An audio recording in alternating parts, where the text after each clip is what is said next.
നമസ്കാരം. കേരളത്തിലെ സ്വകാര്യ ആശുപത്രിയിലെ നഴ്സുമാർ ഏതാണ്ട് 3 മാസം മുമ്പ് ആരംഭിച്ച സമരം ആകെ അവശേഷിക്കുന്നത് ഇപ്പോൾ തൃശ്ശൂർ ജൂബിലിയിലും അമലയിലും മാത്രമാണ്. ബാക്കി ഏതാണ്ട് 498 ആശുപത്രി മാനേജ്മെൻറ്റുകളും സമരക്കാരോട് ചർച്ച നടത്തി അവരുടെ ഇടക്കാല ആശ്വാസം എന്ന ആവശ്യം അംഗീകരിച്ചു. കുറഞ്ഞത് 6,000 രൂപ മുതൽ 16,000 രൂപ വരെ ഇടക്കാല ആശ്വാസം ഇവർക്ക് കൊടുത്താണ് സമരം അവസാനിപ്പിച്ചത്. എന്ന് വെച്ചാൽ പ്രതിമാസം 6,000 കുറഞ്ഞതും 16,000 കൂടിയതുമായ ശമ്പള വർധനവ് ആശുപത്രി മാനേജ്മെൻറ്റുകൾ സമ്മതിച്ചു. എന്നാൽ അമലയും ജൂബിലിയും സമ്മതിക്കുന്നില്ല എന്ന് മാത്രമല്ല, പച്ചക്കള്ളങ്ങൾ പറഞ്ഞ് നടക്കുകയാണ്. അമലയുടെയും ജൂബിലിയുടെയും മാനേജ്മെൻറ്റുകളെ ആരോഗ്യമന്ത്രി കെ മുരളീധരൻ വിളിച്ചു വരുത്തി ഈ സമരം തീർക്കാൻ വേണ്ടി ചർച്ച നടത്തിയപ്പോൾ UNA പ്രതിനിധികളോട് സംസാരിക്കാൻ താല്പര്യമില്ല എന്ന് പറഞ്ഞ് അവർ ഒഴിഞ്ഞു മാറി. ഇതുവരെയുള്ള അമലയുടെയും ജൂബിലിയുടെയും നിലപാട് അതുതന്നെയായിരുന്നു. ഒരിക്കലും അവർ ചർച്ചയ്ക്ക് വഴങ്ങിയിട്ടില്ല. മന്ത്രി വിളിച്ച ചർച്ചയിലും അവർ പങ്കെടുക്കില്ല എന്ന് പറയുകയും മന്ത്രിയെ നേരിട്ട് കാണാം എന്ന് സമ്മതിക്കുകയും ചെയ്തു. അങ്ങനെ മന്ത്രിയുമായി സംസാരിച്ചു. അടിയന്തരമായി ശമ്പള വർധനവ് നടപ്പിലാക്കണം എന്ന് പറഞ്ഞു. ബിഷപ്പിനോട് ചോദിച്ചിട്ട് പറയാം എന്ന് പറഞ്ഞവർ മടങ്ങി. പക്ഷെ ആഴ്ച ഒന്നായിട്ടും ഇതുവരെ അനക്കമൊന്നുമില്ല. ഇതിൽ നിന്നൊരു കാര്യം വ്യക്തമാണ്. ലോകത്തെ ഏറ്റവും അധികം ഇന്ത്യൻ നേഴ്സുമാർ ജോലി ചെയ്യുന്നത് സീറോ മലബാർ സഭാ സമൂഹത്തിൽ നിന്നാണ്. അവരുടെ പ്രധാനപ്പെട്ട പിതാക്കന്മാരിൽ ഒരാളായ മാർ ആൻഡ്രൂസ് താഴത്ത് നേഴ്സുമാരോട് വെറുപ്പുള്ള ആളാണ്, അവരെ പുച്ഛിക്കുന്ന ആളാണ്. അതുകൊണ്ടാണ് ആശുപത്രിയുടെ ചുമതലയുള്ള അച്ഛന്മാർ മന്ത്രിയുടെ മുമ്പിൽ വെച്ച് ബിഷപ്പിൻ്റെ അനുമതി കൂടി കിട്ടിയാൽ മതി, ഞങ്ങൾ ഓക്കെ എന്ന് പറഞ്ഞു പോയിട്ടും ഇതുവരെ തിരിച്ചു വിളിക്കാത്തത്. എന്ന് മാത്രമല്ല, ഈ നേഴ്സുമാർക്കെതിരെ പച്ചക്കള്ളം പ്രചരിപ്പിക്കുകയാണ് വിശ്വാസികളെ തമ്മിലടിപ്പിക്കാൻ. അവർ പറഞ്ഞുകൊണ്ടിരിക്കുന്നു ഏറ്റവും അധികം ശമ്പളം കൊടുക്കുന്നത് അവരാണ്, ഇതിനേക്കാൾ ശമ്പളം മറ്റാരും കൊടുക്കുന്നില്ല എന്ന്. അതിൽ ഭാഗികമായി ശരിയുണ്ട്. പക്ഷേ എന്നിട്ടും അവർ കൊടുക്കേണ്ട തുക കൊടുക്കുന്നില്ല. ഏറ്റവും വലിയ കഷ്ടം നേഴ്സുമാരെ കുറിച്ച് പച്ചക്കള്ളം ഈ ബിഷപ്പിൻ്റെ നേതൃത്വത്തിൽ സഭാ നേതൃത്വം പ്രചരിപ്പിക്കുന്നു എന്നതാണ്. ഒന്ന്, ഇവർ അറിഞ്ഞോ അറിയാതെയും ഇവർ ജിഹാദികളാണ് എന്നൊക്കെ പറഞ്ഞ് നടത്തുന്ന പ്രചരണം ഒരു വശത്തെ. അതിനുശേഷം പറയുന്നു അവിടെ മറ്റൊരു ആശുപത്രി വരുന്നു, ആ കോർപ്പറേറ്റ് ആശുപത്രിയെ സഹായിക്കാൻ വേണ്ടിയാണ് ഈ സമരമെന്ന്. ഇതൊക്കെ കാലാകാലങ്ങളിൽ ഇവരുടെ നീച മനസ്സിൽ നിന്നും സൃഷ്ടിക്കപ്പെടുന്നതാണ്. UNA ഉള്ളിടത്തെല്ലാം നേഴ്സുമാർ സമരം പ്രഖ്യാപിച്ചു. അതിൽ ഇവർ മാത്രം വഴങ്ങിയില്ല, ബാക്കി എല്ലാവരും. ഇതിൽ അമലയുടെ മാനേജ്മെൻറ്റ് CMI ആണ്, ആലുവ രാജഗിരിയും CMI ആണ്. അവർ പോലും സമ്മതിച്ചിട്ടുണ്ട്, എല്ലാവരും സമ്മതിച്ചിട്ടുണ്ട്. ഇവർ മാത്രമാണ് വഴങ്ങാതിരിക്കുന്നത്.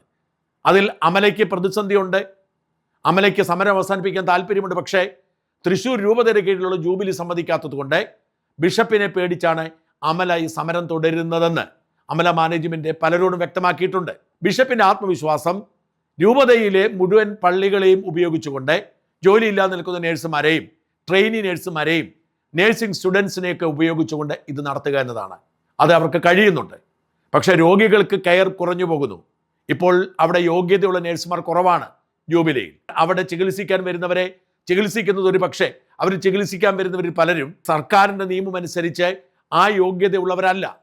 പക്ഷെ അതൊന്നും നോക്കാതെ ഈ നേഴ്സുമാരുടെ ശമ്പളം മുടക്കാൻ വേണ്ടി ബിഷപ്പിൻ്റെ നിർദ്ദേശാനുസരണം ഈ പാവപ്പെട്ട നേഴ്സുമാരെ വെല്ലുവിളിച്ചുകൊണ്ട് ജൂബിലി ഈ പണിക്കിറങ്ങിയിരിക്കുകയാണ്. ഇവർ പ്രചരിപ്പിക്കുന്ന ഒരു വസ്തു Amala institute of medical Thrissur നേഴ്സുമാരുടെ നിലവിലെ ശമ്പള നിരക്ക് എന്ന് പറഞ്ഞൊരു സാധനം കാണിക്കുന്നുണ്ട്. അതിൽ പറയുന്നത് ട്രെയിനീസിന് 1 വർഷം വരെയുള്ള ട്രെയിനീസിന് 22,500 കൊടുക്കുന്നുണ്ട്, 10,000 കൊടുത്താൽ മതി. 1 വർഷം മുതൽ 5 വർഷം 28,500, 30,500 കൊടുത്താൽ മതി, 34,000 32,000 കൊടുക്കുന്നുണ്ട്. അങ്ങനെ ഒരു കണക്ക് കാണിക്കും. ഇതിൽ തന്നെ ഇതൊക്കെ പച്ചക്കള്ളമാണ്. ഒന്നാമത്, ഈ അമല ആശുപത്രിയും ജൂബിലി ആശുപത്രിയും കാണിക്കുന്ന ഏറ്റവും വലിയ തെറ്റെന്തെന്ന് വെച്ചാൽ ഇവർ 800 ബെഡിന് കൂടുതലുള്ള ആശുപത്രിയാണ്. സർക്കാർ മിനിമം വേജസ് പ്രഖ്യാപിക്കുമ്പോൾ ആശുപത്രികളെ പല കാറ്റഗറിയായി തിരിക്കുന്നുണ്ട്. 0 മുതൽ 50 ബെഡ് വരെയുള്ള കാറ്റഗറി അവർക്ക് ശമ്പളം കുറവാണ്. 51 മുതൽ 100 വരെ, 101 മുതൽ 306 വരെ, 301 മുതൽ 500 വരെ, 501 മുതൽ 800 വരെ, 801 അധികം. ഇങ്ങനെയാണ് കാറ്റഗറി തിരിച്ചിരിക്കുന്നത്. കേരളത്തിൽ 800 ബെഡിലധികമുള്ള 2 ആശുപത്രിയുള്ളൂ, അമലയും ജൂബിലിയുമാണ്. അവരുടെ അടിസ്ഥാന ശമ്പളം കൂടുതലാണ്.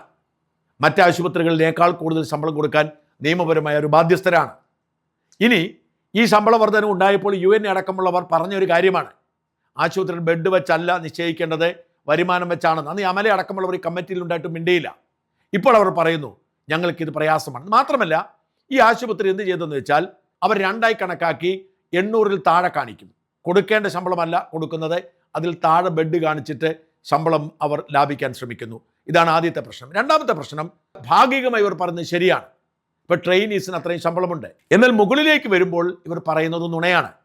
ഇവർ ഈ പറയുന്ന 45,000 രൂപയിൽ കൂടുതൽ ശമ്പളം ആർക്കുമില്ല. അങ്ങനെ ആർക്കെങ്കിലും ഉണ്ടെങ്കിൽ വല്ല കന്യാസ്ത്രീകൾക്കും മാനേജ്മെൻറ്റിന് വേണ്ടപ്പെട്ടവർക്കായിരിക്കും. സമരം ചെയ്യുന്ന ആർക്കും 40,000 കൂടുതൽ ശമ്പളമില്ല. അതിലടുത്തുള്ള 40,000 42,000 ഒക്കെ ഉള്ളവരുണ്ട്. പക്ഷെ അവർക്ക് ഇതിനേക്കാൾ കൂടുതൽ അർഹതയുണ്ട്. എന്ന് മാത്രമല്ല 2009 UN തുടങ്ങുമ്പോൾ 1000-ഉം 1500 രൂപയായിരുന്നു ഇവിടുത്തെ ശമ്പളമെന്ന് ഓർക്കണം. UN സമരം കൊണ്ടാണ് ശമ്പള വർധന ഉണ്ടായത്. 2018 ശേഷം മിനിമം സാലറി വർദ്ധിപ്പിച്ചിട്ടില്ല. ഈ സമരം നടക്കുമ്പോഴൊക്കെ 2023 സമരം നടന്നു, 2026 സമരം നടന്നു. അപ്പോഴൊക്കെ ഇടക്കാല ആശ്വാസം എന്ന നിലയിൽ ആ ശാശ്വത പരിഹാരം ഉണ്ടാകുന്നത് ഇവിടെ കൊടുക്കുന്നൊരു വർധനയുണ്ട്. ആ വർധന ഇവർക്കൊക്കെ നടപ്പിലാക്കേണ്ടി വന്നിട്ടുണ്ട്. ഈ വർധന ചൂണ്ടിക്കാട്ടിയാണ് സർക്കാർ പറഞ്ഞതിനേക്കാൾ കുറവാണെന്ന് പറയുന്നത്. സർക്കാരിനെ മിനിമം വേജ് വർദ്ധിപ്പിക്കുന്നവർ അനുവദിക്കില്ല എന്ന് മാത്രമല്ല, എന്തെങ്കിലും ഒരു തീരുമാനം സർക്കാർ ഉണ്ടായാൽ ഇവർ കോടതിയിൽ പോയി സ്റ്റേ വാങ്ങിയിടും. എന്നിട്ട് ഞങ്ങൾ സർക്കാർ ശമ്പളത്തേക്കാൾ കൂടുതലാണ് കൊടുക്കുന്നതെന്ന് പറയും. ഇതൊക്കെയാണ് ഇതിൻ്റെ ഗുഡ് ടേൺസ്. നോക്കൂ, 2025 ഡിസംബർ ഈ സർക്കാർ പോകുന്നതിന് മുൻപ് ഈ സമരം തീർക്കാൻ അവർ ശ്രമം നടത്തി. മാനേജ്മെന്റ് നിസ്സഹകരിച്ചു. ഒടുവിൽ 2026 മാർച്ചിൽ തെരഞ്ഞെടുപ്പിന് തൊട്ട് മുമ്പ് നേഴ്സുമാരുടെ ശമ്പളം വർദ്ധിപ്പിച്ചുകൊണ്ട് ഉത്തരവിറക്കി. ആ ഉത്തരവ് ഇതുവരെ നടപ്പിലാക്കിയിട്ടില്ല. മാനേജ്മെന്റ് സഹകരിക്കുന്നില്ല. ആ ഉത്തരവിന് UNAയ്ക്കും എതിർപ്പുണ്ട്. കാരണം ആ ഉത്തരവ് 25,000 രൂപയാണ് അടിസ്ഥാന ശമ്പളമാക്കിയത്. UN ആവശ്യപ്പെടുന്നത് 40,000 രൂപയാണ്. അതാണ് അവരുടെ ആവശ്യം. ഈ 25,000 രൂപ എന്ന് പറയുന്നത് നിലവിലുണ്ടായിരുന്ന അടിസ്ഥാന ശമ്പളത്തേക്കാൾ കൂടുതലാണെങ്കിലും ഇടക്കാലത്ത് സമരം നടത്തി കിട്ടിയിരിക്കുന്ന ഇടക്കാല ആശ്വാസം വെച്ച് നോക്കുമ്പോൾ കുറവാണ്. അതുകൊണ്ട് 40,000 രൂപ മിനിമം വേജ് വേണമെന്നാണ് UNAയുടെ ആവശ്യം. അതുകൊണ്ട് തന്നെയാണ് പറയുന്നത് സർക്കാരാണ് ആദ്യം തിരുത്തുണ്ടാക്കേണ്ടത്. ഇതൊക്കെയാണ് യാഥാർത്ഥ്യം എന്നിരിക്കവേ ഇവർ പച്ചക്കള്ളം പ്രചരിപ്പിച്ച് നേഴ്സുമാരെ അപമാനിക്കുകയാണ്. ആര് പരിഹാരമുണ്ടാക്കും? മാത്രമല്ല ഇവരുടെ കണക്കുകളിലൊക്കെ ഒരുപാട് വൈരുദ്ധ്യങ്ങളുണ്ട്. ഉദാഹരണത്തിന് ജൂബിലി മിഷൻ മെഡിക്കൽ കോളേജ് ആശുപത്രി തൃശ്ശൂർ നേഴ്സുമാരുടെ സമരം പ്രധാന വസ്തുതകൾ എന്ന് പറഞ്ഞിട്ട് ആകെ സ്റ്റാഫ് നേഴ്സുമാർ 1131, സമരത്തിൽ പങ്കെടുത്ത് 251. ഒക്കെ തെറ്റാണ്. ഏതാണ്ട് 800ഓളം പേർ സമരത്തിലുണ്ട്. ഇവർ മറ്റുള്ളവരെ കൊണ്ടുവന്ന് യോഗ്യതയില്ലാത്തവരെ പണിയെടുപ്പിക്കുന്നതാണ്. എന്നാൽ അവർ പറയുന്നു 40,000 മുതൽ 60,000 വരെ 51 പേർ, 40,000 മുതൽ 40,000 വരെ 316 പേർ, 30,000 മുതൽ 40,000 വരെ 154 പേർ, 32,718 മുതൽ 30,000 വരെ 531 പേർ, അങ്ങനെ ആകെ 1,131 പേർ. ഇതാണ് ഇവരുടെ കണക്ക്. പക്ഷേ ഈ എണ്ണം ഒന്ന് കൂട്ടി നോക്കിക്കേ, എങ്ങനെയാണ് 1,131 വരുന്നത്? 1,054 വരൂ. ഇത്തരത്തിലുള്ള നുണകളാണ്. ആളുകളുടെ മുമ്പിലേക്ക് ഇങ്ങനെ തന്നെ ഒരു പച്ച കണക്ക് പറഞ്ഞവർ നുണ പറയുന്നില്ലേ? ഇത്തരത്തിലുള്ള നുണകളാണ് പറയുന്നത്. എന്ന് മാത്രമല്ല, ഈ സമരം ആരംഭിച്ചതിന് ശേഷം സമരത്തെ നേരിടാൻ വേണ്ടി ഇവർ ഒരു ശമ്പള വർധനവ് നടപ്പിലാക്കിയിട്ടുണ്ട്. ആ ശമ്പള വർധനവിൻ്റെ കണക്കാണ് ഇപ്പോൾ പുറത്തു പറയുന്നത്. ഈ ശമ്പള വർധനവ് എല്ലാവർക്കും ബാധകമല്ല, സമരത്തിലുള്ളവർക്കില്ല. സമരത്തിലുള്ളവർക്ക് ആ ശമ്പള വർധനവ് നടപ്പിലാക്കിയാൽ പോലും മിനിമം വർധന ഉണ്ടാവും. ഇപ്പോൾ പുറത്തു പറയുന്നത് ഈ സമരം നടത്തിയത് ഉണ്ടായ വർധനവാണ്. ആ വർധനവുള്ളത് കൊണ്ടാണ് അവിടെ കുറച്ച് പേർ പിടിച്ചു നിൽക്കുന്നത്. അങ്ങനെ എല്ലാ അർത്ഥത്തിലും സമരം പൊളിക്കുക, നേഴ്സുമാർ അടിസ്ഥാന ആവശ്യം ഇല്ലാതാക്കുക എന്നതിന് വേണ്ടി പച്ചക്കള്ളം പറഞ്ഞുകൊണ്ടിരിക്കുകയാണ്. കത്തോലിക്ക കോൺഗ്രസ് തൃശ്ശൂർ അതിരൂപതാ സമിതിയുടെ പേരിൽ ഒരു പച്ച നുണയുടെ ഒരു സാഹിത്യം ഇറങ്ങി. അതെങ്ങനെയാണ്? ആളുകളെ തെറ്റിദ്ധരിപ്പിക്കാൻ വേണ്ടി ഇറങ്ങിയിരിക്കുന്നത് എങ്ങനെയാണ്? നഴ്സിംഗ് സമരം കള്ളപ്രചരണങ്ങൾ തിരിച്ചറിയുക. ജൂബിലി അമല ആശുപത്രിയിൽ നഴ്സിംഗ് സമരവുമായി ബന്ധപ്പെട്ട് തൃശ്ശൂർ അതിരൂപതയും മാർ ആൻഡ്രൂസ് താഴത്ത് മെത്രാപ്പൊലീത്തയും ആക്ഷേപിച്ചും കുറ്റപ്പെടുത്തിയും ശ്രീ ഷാജൻ സ്കറിയ, ശ്രീ ഷൈജു ആന്റണി എന്നിവർ ഉൾപ്പെടെയുള്ളവരുടെ വീഡിയോകൾ വസ്തുതാവിരുദ്ധവും പ്രതിഷേധാർഹവുമാണ്. ഇടയനെ ആക്രമിച്ചും ഒറ്റപ്പെടുത്തിയും ആട്ടിൻപറ്റത്തെ ചിതറി പതിവ് തന്ത്രങ്ങൾ വീണ്ടും പയറ്റുന്നു എന്ന് മനസ്സിലാക്കിക്കൊണ്ട് തന്നെയാണ് ചില കാര്യങ്ങൾ തുറന്നു പറയുന്നത്. ഇടയനെ ആരും ആക്രമിക്കുന്നില്ല, ഇടയന് നരകത്തിലേക്ക് കാല് വെച്ച് എടുക്കുന്ന ഈ നുണ പറയുന്ന രീതിയെ മാത്രമാണ് വിമർശിക്കുന്നത്. ഞാനും ഈ ആട്ടിൻപറ്റത്തിൻ്റെ ഭാഗമാണ്. കൃത്യമായി പള്ളിയിൽ പോകുന്ന കത്തോലിക്ക സഭയുടെ നിയമമനുസരിച്ച് ജീവിക്കുന്ന ഒരു വ്യക്തിയാണ്. അതുകൊണ്ടാണ് പറയുന്നത് ഇടയന്മാർ ആട്ടിൻപറ്റത്തെ നയിക്കണം, അല്ലാതെ ആട്ടിൻപറ്റത്തെ കൊന്ന് ശാപ്പിടാൻ ശ്രമിക്കരുത്. സഭയുടെ ആരാധനാക്രമവും ബന്ധപ്പെട്ട ആഭ്യന്തര പ്രശ്നങ്ങളിൽ സഭാത്മകവും ധീരവുമായ നിലപാടുകളെടുത്ത തൃശ്ശൂർ അതിരൂപതയുടെ അധ്യക്ഷനെ ലഭ്യമാകുന്ന അവസരങ്ങളിൽ ആക്ഷേപിക്കാനും അവഹേളിക്കാനും ശ്രമിക്കുമ്പോൾ നഴ്സിംഗ് സമരവും അതിനുള്ള അവസരമാക്കി മാറ്റുകയാണ്. പാവം നഴ്സിംഗ് സഹോദരന്മാർ അറിയുന്നില്ലെന്നാണ് സത്യം. ഞാൻ ഈ ആഭ്യന്തര പ്രശ്നത്തിൽ ഇടപെടുന്ന ആളെയല്ല. എനിക്കറിയില്ല എന്തുകൊണ്ടാണ് എൻ്റെ പേര് ഈ ആഭ്യന്തര പ്രശ്നവുമായി വലിച്ചടിച്ചതെന്ന് എനിക്കറിയില്ല. സമരത്തിന് പിറകിലുള്ള യഥാർത്ഥ ലക്ഷ്യവും അജണ്ടയും പൊതുസമൂഹവും നഴ്സിംഗ് സഹോദരിമാരും ഇനിയും തിരിച്ചറിയേണ്ടതായിട്ടുണ്ട്. അതിൽ ഒന്നാമത്തേത്, എന്ത് അവസരമുണ്ടായാലും സഭാ നേതൃത്വത്തെ ആക്രമിച്ച് സഭയെ ദുർബലമാക്കാനുള്ള ശ്രമമാണ്. രണ്ടാമത്തത്, ജൂബിലി അമല ആശുപത്രി ഇല്ലായ്മ ചെയ്ത് കോർപ്പറേറ്റ് ആശുപത്രിക്ക് വഴിയൊരുക്കുക എന്നത് തന്നെയാണ്. നോക്കുക, ഈ കോർപ്പറേറ്റ് ആശുപത്രികൾ ഉൾപ്പെട്ട സംഘത്തിൽ ചേർന്ന് കോർപ്പറേറ്റ് ആശുപത്രികളുടെ പിണിയാളുകളെ മാറുന്ന ഈ ആശുപത്രികളാണ്. കോർപ്പറേറ്റ് ആശുപത്രികളിൽ സമരം നടത്തി അവിടെ ശമ്പളം വർദ്ധിപ്പിച്ചവരാണ് UN. നുണ പറയുകയാണ്. നിലവിൽ കേരളത്തിലെ ആശുപത്രിയിൽ ഏറ്റവും കൂടുതൽ ശമ്പളം നൽകി വരുന്ന ആശുപത്രി ജൂബിലിയും അമലയുമാണ്. തെറ്റാണ്.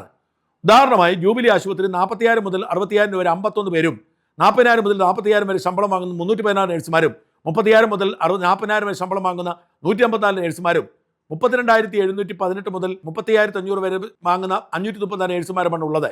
ഇപ്രകാരമുള്ള തിരക്കഥയിൽ ശമ്പളം നൽകുന്ന മറ്റേത് ആശുപത്രി ഉള്ളതെന്ന് ഇത്തരക്കാരോട് ഞങ്ങൾ ചോദിക്കുകയാണ്. മറ്റ് ആശുപത്രിയിൽ കരാർ ഒപ്പുവെച്ച് സമരം അവസാനിപ്പിച്ച് ജൂബിലി, അമല ആശുപത്രിയിൽ മാത്രം സമരം തുടരുന്നത് നേഴ്സിംഗ് സംഘടന ഇരട്ടത്താപ്പ് പരാമർശിച്ച് തീരൂ. അതിന് നേഴ്സിംഗ് സംഘടന ഒരു സമരത്തിന് ചർച്ചയ്ക്ക് വന്നിട്ടില്ലല്ലോ. മറ്റ് ആശുപത്രിയിൽ ഒപ്പുവെച്ച കരാറും വേതന വർദ്ധനവും വർദ്ധിപ്പിച്ച ശമ്പളവും എത്രയാണെന്ന് ഇതുവരെയും സംഘടന വെളിപ്പെടുത്തിയിട്ടില്ല. എന്താണ് കാരണം? അത് നിരന്തരം ആവശ്യം. ഇതൊക്കെ നുണയാണ്, എല്ലാവർക്കും അറിയാവുന്നതാണ്. നിരന്തരം ആവശ്യപ്പെട്ടിട്ടും വെല്ലുവിളിച്ചിട്ടും ആയതിന് എന്തുകൊണ്ട് സംഘടനാ നേതാക്കൾ മടിക്കുന്നു? വളരെ കൃത്യമായി തന്നെ ഈ കണക്ക് മാധ്യമങ്ങൾ വന്നിട്ട് എല്ലായിടത്തും പറഞ്ഞിട്ട് 5,000 മുതൽ 16,000 വരെ, 6,000 മുതൽ 16,000 വരെ. ഇതാണ് ഓരോരുത്തർക്കും വ്യത്യസ്തമാണ്. മറ്റ് ആശുപത്രിയിൽ ഇപ്പോൾ വർദ്ധിപ്പിച്ചു എന്ന് പറഞ്ഞ ശമ്പളം ജൂബിലി അമല ആശുപത്രി ഇപ്പോൾ നൽകുന്ന ശമ്പളത്തേക്കാൾ തുലോം ചെത്തുന്നത് ശരിയാണ്. തുലോം ചെത്തും വില കുറവാണ്. പക്ഷേ ജൂബിലി ഏറ്റവും വലിയ കാറ്റഗറികളാണ് സർക്കാരിൻ്റെ കണക്കനുസരിച്ച്. കുറേ വിശദീകരിച്ച് നുണ പറഞ്ഞു പോവുകയാണ്. അതിന് കൃത്യമായ മറുപടിയുമായി UNA വന്നിട്ടുണ്ട്. കേവലം തൊഴിൽ സമരം മാത്രമാണ് ജൂബിലിയും അമലയിലും നടക്കുന്നത്. തൊഴിലവകാശങ്ങൾ ചോദിക്കുന്നത് എങ്ങനെ സഭാവിരുദ്ധമാകും? രണ്ടാമത്തെ ആരോപണം കോർപ്പറേറ്റുകൾ വഴിയൊരുക്കുന്നു എന്നതാണ്. അമലയും ജൂബിലിയും കോർപ്പറേറ്റ് സ്ഥാപനങ്ങളും റെപ്രസെന്റ് ചെയ്യുന്ന KPH, Kerala private hospital association സംഘടനയുമാണ്. അമലയും ജൂബിലിയും കോർപ്പറേറ്റ് ആശുപത്രിയാണ്. അവർ ഈ സംഘടനയിലുണ്ട്. ഇവരിലാണ് ബാക്കി ആസ്റ്ററും ഒക്കെ ഇതിനകത്ത് തന്നെ ഉള്ളത്. സാമ്പത്തികമായി വലിയ നഷ്ടം നേരിട്ടപ്പോൾ മറ്റൊരു ആശുപത്രികൾക്ക് ഒത്തുതീർപ്പുണ്ടാക്കേണ്ടി വന്നു. സമരം നടത്താതെ തന്നെ ക്രിസ്ത്യൻ മാനേജ്മെന്റുകൾക്ക് കീഴിലുള്ള believers church medical college, Parumala ആശുപത്രി, മലങ്കര ആശുപത്രി, ഹോളി ക്രോസ് ആശുപത്രി, എന്തിനേറെ ഇപ്പോൾ സമരം നടക്കുന്ന അമല ആശുപത്രിക്ക് നേതൃത്വം നൽകുന്ന CMSബിക്ക് കീഴിലുള്ള രാജഗിരി ആശുപത്രി സമര പ്രഖ്യാപനം ഉണ്ടായ വേളയിൽ തന്നെ 10,000 രൂപ ഇടക്കാലാശ്വാസം പ്രഖ്യാപിച്ചു. അമലയുടെ അതേ മാനേജ്മെന്റ് കൈകാര്യം ചെയ്യുന്ന പാലക്കാട് പാലിന് ആശുപത്രിയും വർധനവ് നൽകി. ഈ ആശുപത്രികൾ നൽകിയ പോലെ ഇടക്കാലാശ്വാസം നൽകിയിട്ടും സമരം തുടരുകയാണെങ്കിൽ മാത്രമേ ഇത്തരം കോർപ്പറേറ്റ് ആരോപണം നിലനിൽക്കൂ. മാത്രമല്ല, ഈ കോർപ്പറേറ്റ് സ്ഥാപനങ്ങളുമായി ഇപ്പോഴുള്ള സംഘടനാ ബന്ധങ്ങൾ ഉപേക്ഷിക്കാനോ അവരെ തള്ളിപ്പറയാനോ അമലയുടെയും ജൂബിലിയുടെ മാനേജറുകൾ തയ്യാറാണോ? കോർപ്പറേറ്റ് ആരോപണം ഉണ്ടെങ്കിൽ ആ കോർപ്പറേറ്റ് ആശുപത്രി സംഘടന പിന്മാറണം. മാത്രമല്ല, ഈ ആശുപത്രികളിലെല്ലാം ശമ്പള വർധനവ് നടപ്പിലാക്കിയിട്ടും നിങ്ങൾ എന്തിനാണ് പിന്നെ ഈ നുണ പറയുന്നത്? ജൂബിലി മിഷൻ ആശുപത്രി കേരളത്തിൽ സർക്കാർ നിശ്ചയിച്ച ക്രൈറ്റീരിയകൾ പ്രകാരം ഏറ്റവും അധികം ശമ്പളം നൽകേണ്ട ആശുപത്രിയാണ്. ഈ ക്രൈറ്റീരിയ സർക്കാർ തീരുമാനിക്കുമ്പോൾ അതിലെ ബോർഡ് അംഗങ്ങളായിരുന്നവരാണ് ജൂബിലിയിലെയും അമലയിലെയും മാനേജ്മെന്റുകൾ. 800 കിടക്കകൾ അധികമുള്ള അമലയാകട്ടെ അതിൽ കള്ളത്തരം കാണിച്ച് 600 കിടക്കകൾക്ക് താഴെയുള്ള ശമ്പളമാണ് സമരം തുടങ്ങുന്നത് വരെ നൽകിയത്. ഇതുവഴി തന്നെ കോടികളുടെ വരുമാനമാണ് അമല മാനേജ്മെന്റ് ഉണ്ടാക്കിയത്. 800 ബെഡിൽ കൂടുതൽ ഉണ്ടായിട്ടും കണക്കിൽ 600 കാണിച്ചിട്ടാണ് അമല ഈ പണി കാണിക്കുന്നത്. ജൂബിലിയിൽ സമരത്തിലിരിക്കുന്നവരിൽ 15 വർഷത്തിലധികമായുള്ള 11 പേർക്ക് മാത്രമാണ് 45,000 മുതൽ 46,800 വരെ ശമ്പളം കിട്ടുന്നത്. ഇതിന് മുകളിൽ ലഭിക്കുന്ന ഏതെങ്കിലും ആളുകൾ സമരപന്തലിൽ ഉണ്ടെങ്കിൽ പേര് വിവരം പുറത്തുവിടാൻ ജൂബിലി ആശുപത്രിയെ വെല്ലുവിളിക്കുന്നു. തൃശ്ശൂർ ജില്ലയിലെ കരാറുകൾ മാധ്യമങ്ങൾ വഴി പൊതുജനങ്ങൾ മുഴുവൻ അറിഞ്ഞതാണ്. 8,000 രൂപയുടെ ഇടക്കാല ആശ്വാസമാണ് എല്ലായിടത്തും നടപ്പാക്കിയത്. കോൺട്രാക്ട് വ്യവസ്ഥകൾ നിർത്തലാക്കിയതും ട്രെയിനികളായവരെ ജൂനിയർ നഴ്സുമാരെ പരിഗണിക്കാനും 20,000 രൂപ ശമ്പളം നൽകാനും 13 മാസത്തിലേക്ക് കടക്കുമ്പോൾ സ്റ്റാഫ് നഴ്സുമാർക്ക് കിട്ടുന്ന ശമ്പളം കൊണ്ട് സ്ഥിര സ്വഭാവമുള്ള ജീവനക്കാരെ മാറ്റാനും തീരുമാനിച്ചത് ആവർത്തിച്ചു പറഞ്ഞിട്ടും മനസ്സിലാകാത്തത് അമലയുടെയും ജൂബിലിയുടെയും കൂലി എഴുത്തുകാർക്ക് മാത്രമാണ്. 2009, 2013, 2018 വർഷങ്ങളാണ് സർക്കാർ മിനിമം വേതനം പ്രഖ്യാപിച്ചത്. ഇതിൽ 2009 മിനിമം വേതനം ജൂബിലിയും അമലയും നടപ്പാക്കിയത് 2011 നവംബർ 16 ശേഷം ഇവിടങ്ങളിൽ യൂണിയൻ പ്രവർത്തനം ആരംഭിച്ചതോടെയാണ്. 2013 18 സർക്കാർ പ്രഖ്യാപനം ഉണ്ടാകുന്നത് തന്നെ UNAയുടെ സന്ധിയില പോരാട്ടത്തിന്റെ ഫലമായാണ്. 2023 ഇപ്പോൾ നടക്കുന്നതിൽ സമാനമായ UNAയുടെ നേതൃത്വത്തിൽ ഇടക്കാല ആശ്വാസ സമരം പ്രഖ്യാപിച്ചതിന്റെ ഭാഗമായി നടന്ന ചർച്ചയിലാണ് ജൂബിലിയിലും അമലയിലും ഒരു വർധനവിന് മാനേജ്മെന്റ് തയ്യാറായത്.